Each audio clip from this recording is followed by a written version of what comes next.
Bapa kami yang di surga, kembali sukacita kami beribadah kepadamu. Setiap hari membawa pujian penyembahan kami dan mau membaca Alkitab. Terangi ya Roh Kudus untuk firman ini dapat kami mengerti, memahami dan melakukannya. Hari itu tetap menjadi rema dan pelita bagi setiap langkah kami. Karena setiap apa yang kami dengar dan baca akan kami bisa mengerti dan renungan melalui Roh Kudus-Mu yang suci. Amin. Membaca Alkitab di siang hari ini terambil dari 2 Raja-Raja 15 ayat 23 hingga 26 dengan perikop Pekahya Raja Israel, dan ayat 27 hingga dengan ayat yang ke-31 dengan perikop Pekah Raja Israel, hingga dengan 2 Raja-Raja 15 ayat 32 hingga ayat yang ke-38 dengan perikop Yotam Raja Yehuda, yang terdapat juga di kitab 2 Tawarik 27 ayat 1 sampai 9. Jadi hari ini 3 perikop karena pendek, yang berbunyi demikian. Dalam tahun ke-50 zaman Azaria Raja Yehuda, Pekahya anak Menahem menjadi raja atas Israel di Samaria. Yang memerintah 2 tahun lamanya.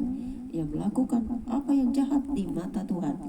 Ia tidak menjauh dari dosa-dosa Yerobeam bin Nebat yang mengakibatkan orang Israel berdosa pula. Lalu perwiranya, yakni Pekah bin Remalia, mengadakan persepakatan melawan dia dan membunuh dia di Samaria, di puri istana raja. Beserta dia ada Argob dan Arye, serta 50 orang dari Bani Gilead. Dibunuhnya lah Pekahya, kemudian menjadi raja menggantikan dia. Selebihnya dari riwayat Pekahya dan segala yang dilakukannya, sesungguhnya semuanya itu tertulis dalam kitab sejarah Raja-Raja Israel. Dalam tahun ke-52 zaman Azaria Raja Yehuda, Pekah bin Remalia menjadi raja atas orang Israel di Samaria. Yang memerintah 20 tahun lamanya. Yang melakukan apa yang jahat di mata Tuhan. Ia tidak jauh dari dosa-dosa Yerobeam bin Nebat yang mengakibatkan orang Israel berdosa pula. Dalam tahun Pekah Raja Israel datanglah Tiglat-Pileser Raja Asyur, direbutnya lah Ion, Abel Bet Maakha, Yanoah, Kades dan Hazor, Gilead dan Galilea, seluruh tanah Naftali. Lalu diangkutnya lah penduduknya ke Asyur, ke dalam pembuangan. Hosea bin Elah mengadakan kesepakatan lawan Pekah bin Remalia. Dibunuhnya lah dia, kemudian dia menjadi raja, menggantikannya dalam tahun ke-20 zaman Yotam bin Uzia. Selebihnya dari riwayat Pekah dan segala yang dilakukannya, sesungguhnya semuanya itu tertulis dalam kitab sejarah Raja-Raja Israel. Dalam tahun kedua zaman Pekah bin Remalia Raja Israel, Yotam anak Uzia Raja Yehuda menjadi raja. Ia berumur 25 tahun pada waktu ia menjadi raja, dan 16 tahun lamanya ia memerintah di Yerusalem. Nama ibunya ialah Yerusa anak Zadok, yang melakukan apa yang benar di mata Tuhan, tepat seperti yang dilakukan Uzia ayahnya. Namun demikian, bukit-bukit pengorbanan tidaklah dijauhkan. Bangsa itu masih mempersembahkan dan bakar korban di bukit-bukit itu. Ia mendirikan pintu gerbang tinggi di rumah Tuhan. Selebihnya dari riwayat Yotam, apa yang dilakukannya bukankah semuanya itu tertulis dalam kitab sejarah Raja-Raja Yehuda? Mulai zaman itu Tuhan menyuruh Rezin Raja Aram dan Pekah bin Remalia menyerang Yehuda. Kemudian Yotam mendapat perhentian bersama-sama dengan nenek moyangnya, dan dia dikuburkan di samping nenek moyangnya di kota Daud bapa leluhurnya. Maka Ahaz yang menjadi raja menggantikan dia. Sampai di sini pembacaan Alkitab kita siang hari ini. Berbahagia setiap orang yang suka membaca firman Tuhan, merenungkannya, serta dapat mengerti, memahami setiap apa yang dibaca, supaya hikmat firman Tuhan dapat kita mengerti, memahami dan melakukannya. Karena setiap firman akan menuntun jalan-jalan kita. Tuhan membenci kepada penyembahan berhala, kepada pengorbanan-pengorbanan ilah lain yang tidak berkenan, dan penyembahan-penyembahan asing di hadapan Tuhan.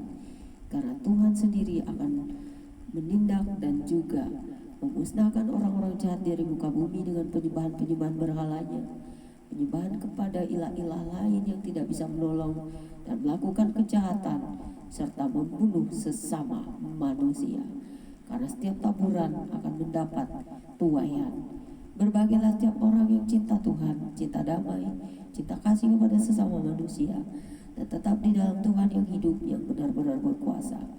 Kita tidak akan bisa mendikte Tuhan apa yang dilakukan Tuhan untuk hidup kita, tetapi kita dapat mengetahui rancangan-rancangan Tuhan, yaitu rancangan yang terbaik, bukan rancangan kecelakaan, rancangan kehidupan bukan rancangan kebinasaan, rancangan keselamatan bukan rancangan maut. Karena di dalam Tuhan ada keselamatan, di dalam Tuhan ada jalan lurus, di dalam Tuhan ada kebaikan, ada damai sejahtera, ada keselamatan, dan juga menyediakan upah yang besar bagi setiap orang yang percaya. Berbahagialah orang yang hidup di dalam terang Tuhan, yang tidak menuju kegelapan dan tidak binasa oleh karena perbuatan jahat. Berbahagialah setiap orang yang memahami akan firman Tuhan, karena di dalam Tuhan ada terang, ada cahaya yang menerangi setiap orang, dan menjauhi dosa-dosa dan perbuatan, dan mengakui dosa-dosa dengan penuh hikmat kepada Tuhan. Karena setiap hari kita berbuat dosa, setiap hari kita mengaku dalam doa pribadi, setiap hari kita duduk di kaki Tuhan, setiap hari kita datang kepada Tuhan, setiap detik, bahkan Tuhan melihat apa yang kita buat, kita lakukan, tidak ada yang tersembunyi bagi Tuhan. Terima kasih Bapa di surga, firman-Mu akan selalu mengingatkan kami untuk tidak menyembah kepada ilah-ilah lain, menyembah kepada penyembahan-penyembahan berhala, bahkan melakukan ritual-ritual yang tidak berguna. Tetapi kami akan selalu hidup dalam kasih Tuhan, melakukan kebaikan, dan juga tetap diberkati untuk menjadi berkat bagi banyak orang. Terpujilah Engkau Tuhan untuk selamanya, berkati bangsa Israel. Apapun yang dikutuk orang untuk bangsa ini, kami tidak ikut-ikutan, karena Tuhan telah berjanji untuk bangsa ini dan tidak akan berubah. Tuhan membawa kami kepada berkat ketika kami memberkati Israel. Kami akan tetap hidup di dalam berkat itu, seperti Musa, bahkan nabi-nabi pada zaman dahulu hingga sekarang yang dari bangsa Israel. Selalu kami tetap setia diberkati, sekalipun aniaya dan juga banyak yang menjadi korban keganasan, kejahatan iblis di dunia ini, sehingga mereka iri dan benci kepada Israel, iri dan benci kepada umat pilihan, iri dan ingin membunuh, memusnahkan bangsa ini. Sekalipun mereka tidak mau bercermin, tetapi buka mata hati mereka Tuhan. Taburkan roh-Mu yang kuat untuk bangsa-bangsa yang dalam kegelapan, bangsa yang menutup pintu hatinya untuk bangsa Israel, bangsa yang dalam kegelapan, yang merasa diri paling suci, tetapi justru disitulah letak dosa paling besar, korupsi, perzinahan, bahkan kawin-mengawin yang banyak, bahkan juga perzinahan di mana-mana, pembunuhan merajalela, kekerasan merajalela, rumah tangga hancur, dan semuanya terjadi karena mereka buta mata hatinya.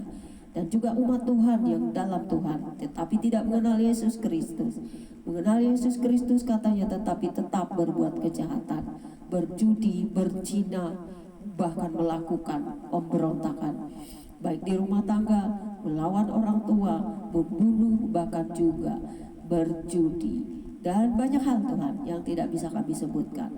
Mungkin mereka melakukan banyak pelanggaran dalam 10 perintah yang harusnya itu dijauhkan, tetapi dilanggar oleh manusia. Bahkan para elit-elit global melakukan banyak kejahatan. Jika sesungguhnya mereka melakukan kebaikan di dunia ini, tidak melakukan peperangan, bahkan harusnya ketika Tuhan mengajarkan kasih, di dunia ini tidak ada lagi kekerasan, peperangan, bahkan membunuh, memperkosa, berzina sesuka hatinya, kawin-mengawin, cerai-berai, bahkan membunuh sesama manusia, menghajar orang lain yang miskin, bahkan merebut hak janda duda, orang-orang yang tidak punya apa-apa. Bahkan kemerdekaan hak setiap manusia diambil karena kekuasaan, keserakahan, korupsi merajalela di dunia ini. Bahkan orang-orang yang kaya duduk di atas tahtanya dengan berpangku tangan, melepaskan semua kejahatan, bahkan menebarkan sakit penyakit. Bahkan mereka juga menciptakan suatu teknologi untuk menghancurkan orang lain. Seharusnya teknologi dan semua kemajuan zaman itu dipakai untuk kebaikan, kemuliaan Tuhan, dan juga untuk sesama. Jika teknologi dan semua kebaikan dipakai untuk kesejahteraan manusia, saling mengasihi, bukan iri, dan bahkan dibalik selubung yang namanya kesucian, bahkan bertempat-tempat ibadah dimanapun, siapapun mereka, kami tidak tahu golongan mana saja, merasa diri paling suci, bahkan di semua tempat penyembahan. Harusnya di situ ada Tuhan yang bekerja luar biasa untuk mereka dapat meneliti melihat keberadaan hidup sesama manusia. Bukan mementingkan kepentingan perut, bahkan juga untuk perayaan yang tidak perlu, tetapi memperhatikan kehidupan dunia yang sedang gonjang-ganjing kacau saat ini Tuhan. Ada banyak orang yang untuk bekerja saja sulit, untuk mencari makan saja sulit, untuk berobat saja sulit, bahkan mereka makan saja sulit. Karena itu gerakan hati semua orang di dunia ini untuk memiliki kasih seperti Engkau yang tidak menuntut bayaran balasan, bahkan itulah surga sesungguhnya. Seperti kami diberkati, sedikit pun kami akan tetap berbagi berkat bagi keluarga kami yang miskin, yang tidak punya makanan. Paling tidak kami perhatikan mereka untuk hidup bertahan. Selama kami masih di dunia ini, kami tetap akan berbuat kasih. Kami tidak akan memperhatikan lagi keberadaan diri kami, apa yang kami punya miliki, tetapi kami akan tetap peduli kepada paling tidak saudara kami sendiri. Dan Tuhan jamah semua orang agar memiliki hati yang seperti Engkau. Kami akan terus belajar Tuhan untuk hidup dalam kasih-Mu, untuk belajar mengasihi semua orang tanpa pandang bulu agama atau apapun itu. Tidak penting agama bagi kami, yang penting adalah sesama manusia. Yang penting bagi kami di dalam orang yang hidup ada Roh Tuhan yang berkuasa. Karena itu kasih kami ya Yesus untuk tetap belajar dari setiap hari firman-Mu. Jauhi dosa-dosa dan tetap berada di dalam kasih Yesus. Karena Yesus bagi kami telah mengajarkan kami banyak hal untuk dapat hidup di dalam kasih. Tidak ada yang menentang hukum kasih di dunia ini, tetapi kasih Tuhan Yesus Kristus lebih dari apa yang bisa kami bayangkan. Karena Engkau telah memberikan taburan baik kepada kami, untuk itu kami akan selalu belajar dan belajar setiap hari untuk tetap di dalam kasih Tuhan Yesus. Amin. Demikianlah pembacaan kitab kita siang hari ini. Tuhan Yesus memberkati semua para subscriber saya juga dimanapun berada. Tuhan mengasihi Anda semua. Janganlah Anda menjadi pelaku kejahatan, tetapi bertobatlah. Selagi masih ada waktu, aku juga bertobat setiap hari. Aku juga mengaku dosa-dosaku setiap hari. Aku tidak perlu pengakuan dunia. Aku tidak perlu mencari muka kepada siapapun, tetapi aku akan selalu mengasihi saudara dimanapun Anda berada. Aku akan mendoakan bagi dunia, bagi diriku sendiri, dan bagi semua orang. Tuhan Yesus memberkati. Demikianlah pembacaan kita siang hari ini. Amin.